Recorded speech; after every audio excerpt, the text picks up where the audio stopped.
So I heard in Abuja alone, 4,000 divorce cases are in court, January 2023. And I'm wondering what is going on. 4,000 divorce cases in court in only Abuja, January 2023.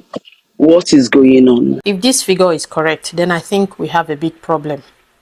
If this figure is just for Abuja alone, when we know we have up to 36 states in Nigeria, then there's a big problem when we decide to calculate everything by 36. That will be a lot of couples seeking for divorce. So I don't know what is going on. Is it that some people think that marriage is a bed of roses? Because newsflash, marriage is not a bed of roses.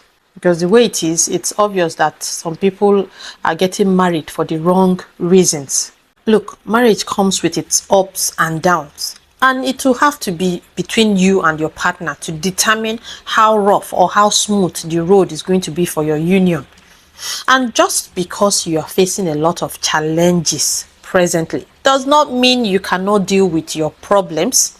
And it will only take an agreement between you and your partner to work together. And you'll be surprised at how these problems or challenges would look like a piece of cake.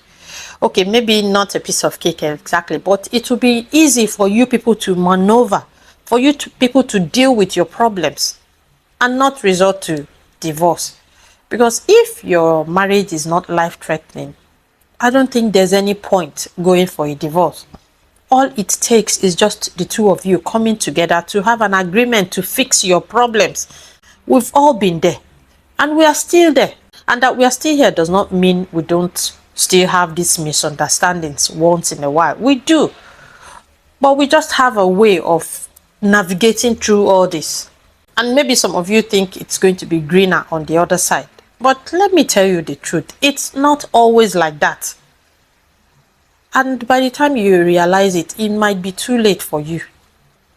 So sometimes it's best for you to try to fix the situation you are in and not just believe it, or, just because somebody is giving you the impression or giving you the idea that it will be easier when you leave. It's not always like that. Sometimes these people are just trying to deceive you, or use you, or even take advantage of you. So that you're having problem or crisis within your family does not mean you cannot deal with them. You can.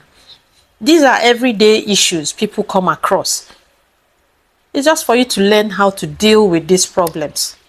And sometimes it's as if a lot of people become selfish, because most times it's selfishness that leads to divorce. Maybe someone or both of you become selfish in that relationship. Maybe someone wants to have their ways at all times. If couples were selfless, I doubt if anyone would be going for a divorce. When you're selfless between yourselves, you do things as if you're doing it for yourself. You don't do things as if you're doing it for another person. When you're doing something for your significant other, it's as if you're doing it for yourself. So if you're planning to get married, make sure you have this selfless spirit in you and not a selfish spirit. Because if you're selfish, you are not going to be successful in your marriage. It will definitely not work. Marriage is all about team spirit. It's all about selflessness. So I believe once a couple has this within them, they can deal with any situation they come across.